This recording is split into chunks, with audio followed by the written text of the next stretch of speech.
வணக்கம் அன்பர்களே, இன்றைய பதிவு அஸ்ட்ரோசைன் சேனல் வாயிலாக செப்டம்பர் மாத ராசி பலன்கள்.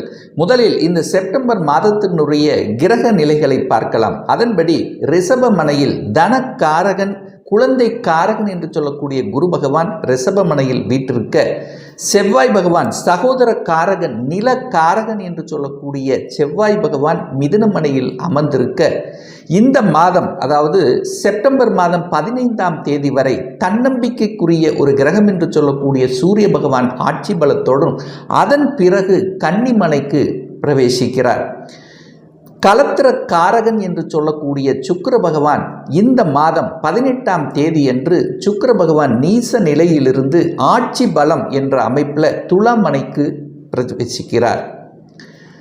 சனி பகவான் தொழில் காரகன் என்று சொல்லக்கூடிய சனி பகவான் கும்பமனையில் ஆட்சி பலம் மூல திரிகோணம் பலம் பெற்று வக்ர நிலையில் அமர்ந்திருக்க, கன்னிமனையில் கேது பகவானும் மீனமனையில் ராகு பகவானும் அமர்ந்திருக்காங்க.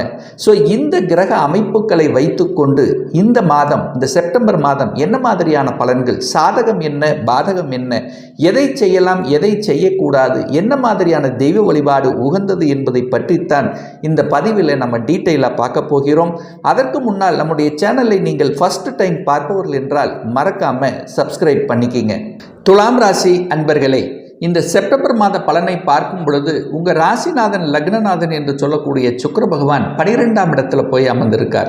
அப்போது சுக்கிரன் 12ல் போய் மறைஞ்சிட்டாரே, கெடுபலன்களை உருவாக்கிருமா அப்படிங்கிற ஐயப்பாடு ஒரு சிலருக்கு எழும். நிச்சயமாக இல்லை, சுக்கிரன் 12இல் மறைவு என்பது இல்லை.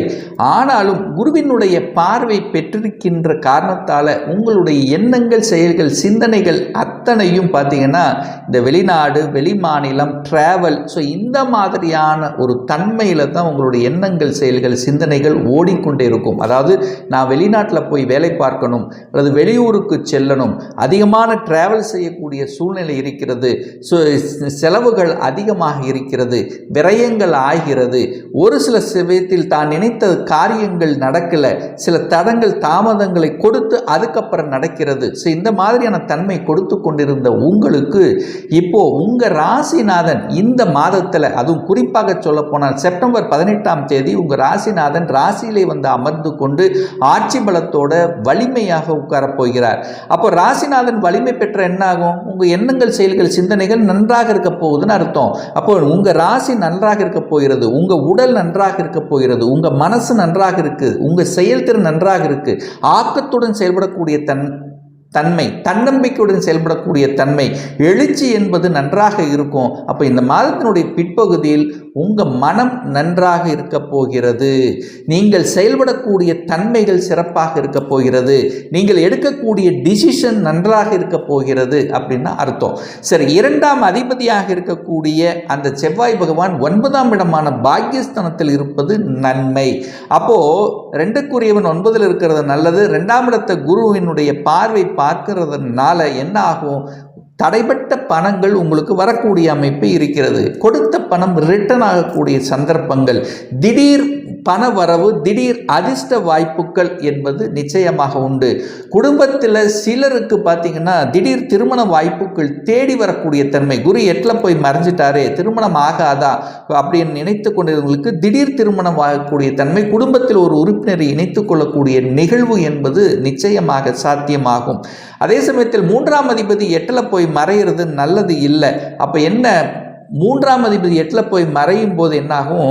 அந்த வியாபாரம் சார்ந்த விஷயத்தில் சில நுணுக்கங்களை நீங்கள் கடைபிடிக்க வேண்டும் அப்படிங்கிறது அமைப்பு. அதே சமயத்தில் பார்த்தீங்கன்னா யாருக்கும் ஜாமீன் கையெழுத்து போடக்கூடாதுங்கிறத ஆழமாக மனதில் பதிய வைத்துக் கொள்ளுங்கள். 4ஆம் இடத்தை குரு பார்க்கிறார். 8ஆம் இடத்திலிருந்து 4ஆம் இடத்தை பார்க்கறதுனால வலி, வேதனை, துக்கம், துயரத்தை கொடுத்து கொண்டிருந்த நிலங்கள் அல்லது விற்பனையாகாத சில நிலங்கள் திடீரென்று விற்பனையாகி அதன் மூலமாக நீங்கள் வேற ஒரு இடத்தை வாங்குறதோ அல்லது வீடு கட்டக்கூடிய செயல்களிலோ ஈடுபடக்கூடிய தன்மைங்கிறது இந்த மாதம் நிச்சயமாக உண்டு. எதிர்பாராத வகையில் சில நன்மைகள், சில மாற்றங்கள் நடக்கக்கூடிய அமைப்பு. தொழில் முறையில் உங்கள் ஊரை விட்டு வெளியில் செல்லக்கூடிய அமைப்புகள், கல்விக்காக நீங்கள் வெளியில் செல்லக்கூடிய வாய்ப்புகள், அதாவது கல்விக்காக கல்வி பயில்வதற்காக நீங்கள் அதர் ஸ்டேட், அதர் மாநிலம், அதர் டிஸ்ட்ரிக்ட் ஹாஸ்டல்ஸ் தங்கி படிப்பது, அதாவது சொந்த இடத்தை விட்டு தாய் தந்தரை விட்டு போய் படிக்கக்கூடிய சூழ்நிலை சந்தர்ப்பங்கள் ஏற்படுத்தக்கூடிய அமைப்பு என்பது இந்த மாதம் உங்களுக்கு நன்றாக இருக்குது. 5ஆம் இடத்துல சனி உட்கார்ந்திருக்கார். உங்களுக்கு யோகத்தை தரக்கூடிய, அதாவது இந்த துலாம் ராசி துலாம் லக்ன நேயர்களுக்கு ஒரு ராஜ யோகத்தை தரக்கூடிய ஒரு கிரகம் அப்படின்னா அது சனி பகவான் தான் உங்களுக்கு கொடுத்தாகணும். அந்த சனி பகவான் 5ஆம் இடத்தில் இருப்பது நல்லது. ஆனால் இப்போ வக்ரம் பெற்றிருக்கார். கடந்த 2 வருடத்தில் ஒரு நல்ல ஒரு பூர்வ புண்ணியம் உங்களுக்கு கொடுக்கல, ஒரு நல்ல பதவி கொடுக்கல, ஒரு குழந்தை பாக்கியத்தை தரல. ஸோ இந்த மாதிரியான தன்மை இருக்கக்கூடிய இந்த துலாம் ராசி என்பவர்களுக்கு நல்லவைகள் நடக்கக்கூடிய நல்ல செய்திகளை கொடுக்கக்கூடிய அமைப்பு என்பது இருக்கிறது. ஏன்னா சூரியன் சனி ஒரு மாதிரியான தன்மையில் இருந்திருந்தாலும் 11ஆம் இடத்து அதிபதியை பார்க்கின்ற காரணத்தாலும் 11ஆம் அதிபதி 5ஆம் இடத்தையும் 5ஆம் அதிபதி 11ஆம் இடத்தை பார்க்கறதுனால இயற்கையாகி இறைவன் கொடுத்த அந்த வரத்தினுடைய அடிப்படையில் சில நன்மைகள் உங்களுக்கு நடக்க காத்து கொண்டிருக்கிறது. பூர்வீகம் நன்றாக இருக்க போகிறது, குழந்தைகள் நலன்கள் நன்றாக இருக்க போகிறது, பதவி திடீரென்று வரக்கூடிய வாய்ப்புகள் சில விஷயத்தில், அதாவது அந்த 5ஆம் இடம் என்பது ஒழுக்கம் சார்ந்த விஷயம் அல்லவா. ஏதாவது ஒரு வகையில் அந்த தவறிய ஒழுக்கம் அப்படிங்கிற விஷயம் இருந்திருந்தாலும் இப்போ அது சரி செய்யப்படக்கூடிய தன்மை, அதாவது குழந்தைகள் தவறான பழக்க வழக்கங்கள் ஏதாவது ஒரு ரூபாயில் சிக்கி சின்ன பின்னம் ஆயிருந்தாலும் இப்போ அது திருந்தி வரக்கூடிய தன்மை, நல்லவைகளாக மாறக்கூடிய தன்மைங்கிறது இந்த காலகட்டம் உங்களுக்கு சிறப்பாக இருக்குது. 6இல் ராகு இருப்பது நல்லது. ஒரு கெடுதல் செய்யக்கூடிய ஒரு பாவ கிரகம் 6ஆம் இடத்தில் இருக்கும்போது நல்லது. 6க்குரியவன் தனக்கு 3ஆம் இடத்துல 8ல் இருக்கிறதுனால அந்த 6, 8 இந்த காம்பினேஷன் வரும்போது என்ன ஆகும், உடலம் சார்ந்த விஷயத்தில் மட்டும் கொஞ்சம் கவனம் எச்சரிக்கையோடு இருக்கணும். அது குரு 8ஆம் இடத்துல இருக்கிறதுனால, அந்த குருங்கிறது வயிற்றுக்கு காரகனுங்கிறதுனால வயிறு சம்பந்தப்பட்ட உபாதைகள், ஜீரணம் சம்பந்தப்பட்ட தொந்தரவுகள், கொழுப்பு சம்பந்தப்பட்ட, தைராய்டு சம்பந்தப்பட்ட இந்த மாதிரியான தன்மை இருக்கின்றவர்கள் கொஞ்சம் கவனமாக எச்சரிக்கையோடு இருக்கணும். அதாவது உணவு பழக்கங்களை சரியாக கடைபிடிக்கணும் அப்படிங்கிறத ஞாபகத்தில் வைத்துக் கொள்ளுங்கள். அதே சமயத்தில் 6க்குரியவன் 8ல் அப்படிங்கும்போது கெட்டவன் கெட்டிடில் கிட்டிடும் ராஜயோகம் என்பதன் அடிப்படையில் திடீர் அதிர்ஷ்ட வாய்ப்புகள், வேலை சம்பந்தப்பட்ட தொழில் சார்ந்த விஷயத்தில் நினைக்க இல்லாத, அதாவது இது நடக்காது அப்படின்னு நினைத்த சில விஷயங்கள் நடக்கக்கூடிய அமைப்பு இந்த மாதம் உருவாக்கும். இது வரைக்கும் ஒரு ப்ரமோஷனே வராது, அது எப்போ வரும்னு எனக்கு தெரியல அப்படின்னு நினைச்சிட்டு இருந்தவங்க திடீரென்று ஒரு ப்ரமோஷன் வரக்கூடிய தன்மை, இடமாற்றம் அப்ளை பண்ணி ரொம்ப நாள் ஆச்சு, வருமா வராதா, இப்போ வரும், நேற்று வரும், நாளைக்கு வரும், இந்த மாதிரி வரும் இருந்தவங்களுக்கு திடீரென்று வரக்கூடிய வாய்ப்புகள் சந்தர்ப்பங்களை உருவாக்கும். அதே சமயத்தில் குரு 8ல் உட்கார்ந்துருக்கார். குழந்தை பாக்கியம் தரல, அது எத்தனையோ ட்ரீட்மெண்ட் எடுத்தோம், அவனா திடீரென சக்ஸஸ் ஆகக்கூடிய வாய்ப்புகளும் இந்த காலகட்டத்தில் உங்களுக்கு சிறப்பாக இருக்கிறது அப்படிங்கிறதான் நம்ம சொல்ல போகிறேன். அதே சமயத்தில் பார்த்தீங்கன்னா உங்களுக்கு, அதாவது இந்த குருங்கிறது தான் ஒரு ஆகாதம். துலாம் ராசி என்பவர்களுக்கு கடன், நோய், எதிர்ப்பு, பகையை தரக்கூடியவன் அந்த குரு. அவர் 8ல் இருக்கிறதுனால கடன் விஷயத்தில் கொஞ்சம் கவனம் எச்சரிக்கையோடு இருக்கணும். அதே சமயத்தில் வம்பு வழக்கு சம்பந்தப்பட்ட எந்த ஒரு விஷயத்துக்குள்ளேயும் போகக்கூடாதுங்கிறத ஞாபகத்தில் வைத்துக் கொள்ளுங்கள். குரு 8ஆம் இடத்தை புனிதப்படுத்துறதுனால ஊரை விட்டு, சொந்த ஊரை விட்டு வெளி அனுப்பும், வெளிநாடு, வெளி மாநிலம், வெளி தேசம், ஸோ இந்த மாதிரி கடந்து செல்லக்கூடிய அமைப்புகளை உருவாக்கும். யாருக்காவது இந்த துலாம் ராசி என்பவர்களுக்கு ஒரு நல்ல வேலை கிடைக்கல, நான் எங்கள் சொந்த ஊர்லேயே தேடிட்டு இருக்கிறேன், அங்கேயே செட்டில் ஆகணும் அப்படின்னு நினைத்து கொண்டிருந்தவர்கள் வேலை கிடைக்கலங்கிறவங்க இப்போ நீங்கள் அப்ளை பண்ணி பாருங்கள். அதர் ஸ்டேட், அதர் டிஸ்ட்ரிக்ட், வெளி மாநிலம், இப்படி அதர் கண்ட்ரி அப்ளை பண்ணி பாருங்கள். இம்மீடியட்டாக உங்களுக்கு வேலை கிடைக்கும். அல்லது யாரெல்லாம் வெளிநாடு போகணும் என்கின்ற எண்ணத்தில் இருக்கக்கூடியவர்கள் அப்ளை பண்ணிங்கன்னா இம்மீடியட்டாக உங்களுக்கு கிடைக்கக்கூடிய தன்மை. என 8, 12ஆம் இடங்களில் 8ஆம் இடத்திலிருந்து 5ஆம் பார்வையாக 12ஆம் இடத்தை பார்க்கறதுனால சொந்த ஊரை விட்டு வெளியே அனுப்பக்கூடிய வகையில் இருக்குது. தொழிலாக இருந்தாலும் சரி, வேலையாக இருந்தாலும் சரி, அல்லது ஐடி செக்டராக இருந்தாலும் சரி, வெளிநாட்டில் போய் வேலை பார்க்கக்கூடிய அமைப்பு நன்றாக பிரகாசமாக இருக்கிறதுன்னு சொல்லலாம். 11ஆம் இடத்தில் சூரியன் ஆட்சி பலத்தோட வலிமையாக இருக்கிறதுனால அரசு காரியங்களில் வெற்றி, அரசு எக்ஸாம் எழுதக்கூடிய தன்மையை உருவாக்கும். அரசு வேலைக்குத்தான் போகணும் என்கின்ற எண்ண உறுதிப்பாட்டு எடுக்கக்கூடிய, தன்னம்பிக்கை கொடுக்கக்கூடிய ஒரு நல்ல தன்மை அரசில் இருப்பவர் இருப்பவர்களுக்கு அரசு உயரதிகாரிகள் திடீர் ப்ரமோஷன் கிடைக்கக்கூடிய தன்மை, அரசாங்கத்தின் மூலமாக நல்லவைகள் நடக்கக்கூடிய ஒரு அற்புத காலகட்டமாக நிச்சயமாக துலாம் ராசினருக்கு அமையுங்கிறத ஸ்ட்ராங்காக நம்ம சொல்லலாம். ஒரு நல்ல தெய்வ வழிபாடு அப்படின்னு எடுத்துக்கொண்டால் இந்த 5/9/2024 அன்று பார்த்தீங்கன்னா செவ்வாய் ஜெயந்தி இருக்கிறது. செவ்வாய் பகவானுடைய பிறந்த நாள் வருகிறது வியாழக்கிழமை என்று.